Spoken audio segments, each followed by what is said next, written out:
Xenoblade Chronicles 3, I think, is setting up itself to be the biggest, most expansive Xenoblade Chronicles experience.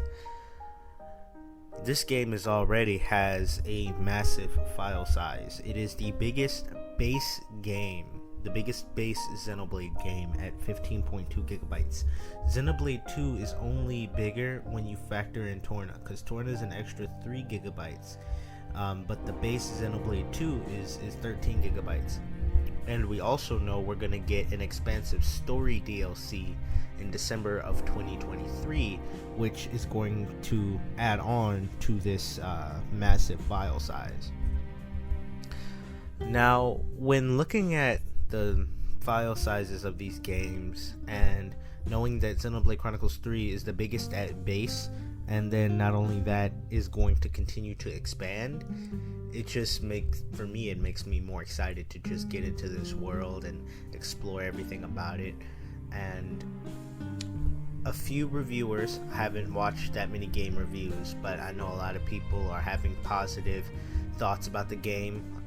Game Explain's title for their review of the game says the best Xenoblade game ever, which I think if this is going to be the best game, I think it has a lot that it has to do, and I think that means that this game is going to be massive.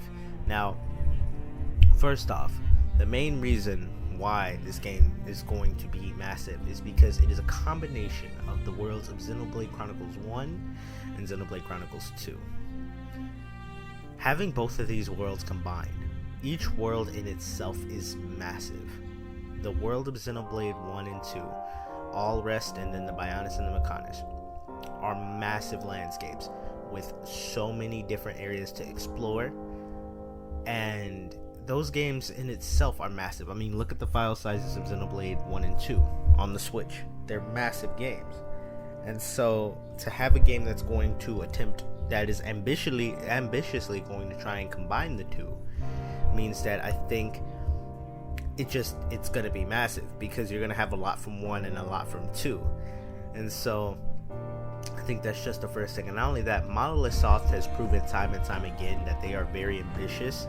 Xenoblade Chronicles X, I think, was the biggest example. Sorry about that. Xenoblade Chronicles X, I think, was the biggest example of ambition, because it was a massive game on Wii U that ultimately suffered because of it, because it was on a really lackluster console. They needed to make I think it was a day one patch for it. But Xenoblade X is a massive game, and it shows the potential of Monolith Soft when I think it showed their ambition for the first time, because I believe it was the biggest open world at the time on the Nintendo console. And then Monolith Soft they help out with Breath of the Wild, and everybody loves Breath of the Wild. So Monolith Soft clearly wants to make the biggest game possible, and I think this is going to be their game to do it.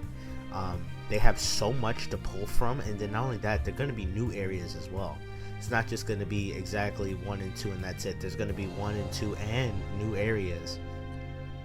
And so we know Monolith Soft is going very ambitious with this game. Not only that, because in addition, we have 7 characters potentially on the screen at a time. I mean, you got the 6 party members, which are not just limited to like 3 or 4. You got all 6 of them on screen at the same time.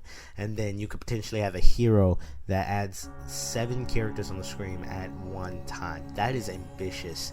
A lot of open world games, you usually just play with 1 character, or if you have a party, it'll be like a party of 4. But to have a party of 6 and potentially 7 of everybody on the screen at the same time, that combat's gonna be amazing. But I think that this game is going to be massive. I mean, everyone who's a fan knows that. Or anytime you know there's a new Xenoblade game, you know it's going to be a massive, expansive experience. So I think that is important to note, that this is going to be a big game, and I think you should take your time with it. Because it's a massive game, I think the best thing to do is to try and enjoy every part of it. And so I normally don't do side quests, but I'm going to be doing side quests, best believe. I'm going to be going through this world. I'm going to be doing all the side quests. because you can get those interesting tidbits like I mentioned in previous videos. You get interesting bits of lore that you only get by doing the side quests. And so I think because this is a big expansive game, you gotta enjoy every part of it, because you might miss out if you just focus on the story. I mean, granted, the story I think is gonna be expansive as well, but I'm saying, like, there's a lot. And I guess for me, I still don't know everything that's gonna be in the game. You know, Xenoblade games are always full of surprises, so I'm excited to see what sort of curves they throw our way. And yeah, I'll use the rest of this video to talk about my hopes and expectations for this game. And honestly, I'm excited, but I'm really interested to see how they tie the futures of Xenoblade Chronicles 1 and 2, because these worlds, we knew they were connected, but we didn't think they would merge. And so I definitely think the reason why the worlds are merging together is because the thing that separated them, being Zanza being separated, when Zanza is destroyed, or Klaus is fully destroyed, part of him that Zanza is destroyed, and then the Klaus part is destroyed, he was probably the main figure that kept these worlds separated. But now that he's gone, or so we think he's gone, now the worlds, there's nothing separating them. And I believe the conduit also disappeared as well, right? And that was the machine he was manipulating. So I think that could also have something to do with it. And so I think that we're gonna see Zanza's definitely gonna be mentioned at some point. But I would think that the next figures that would take over his role might be the Aegises. But that's a different video I'm working on. But anyway, and then I'm also curious to see how they handle 6 characters on the screen at the same time. I hope it doesn't feel clunky. I hope it feels natural, because I get it's gonna be cool having a lot going on, but I don't want it to feel like I can't understand everything that's happening. Like I hope it's done well, which I hope it is. I think it is. I think it will be, because when you look at something like Torna, where I guess in Torna technically you did have 6 characters on the screen, technically, right? But not like they're all move independent. The blades, someone would have to be in the bag and whatnot. But anyway, I think that I just want to see how they handle 6 characters on the screen. And not only that, I'm wondering how powerful the Ouroboros forms are.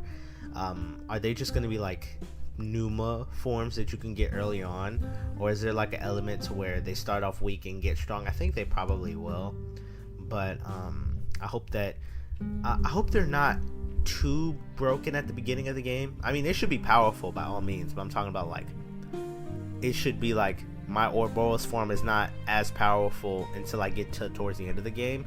So, because could you imagine Xenoblade 2 if you had Numa throughout the entire story? That would make the game a lot easier.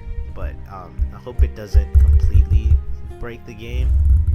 But yeah, and not only that, I hope to see statues of previous people, but I know it probably won't, because you saw my previous theory about Shulk and Rex being erased. If you haven't, go check that out. But I think that a lot of the key heroes of previous Xenoblade games have probably been erased because they would not permitted this war. But I just really want to see statues of Ryen and Dunban and Charlotte. But let me know your thoughts. We're only like 3 days away. I'm so hyped. The hype is unreal. Spoiler free until the game comes out. So if you need spoiler free content, make sure to subscribe. Love y'all.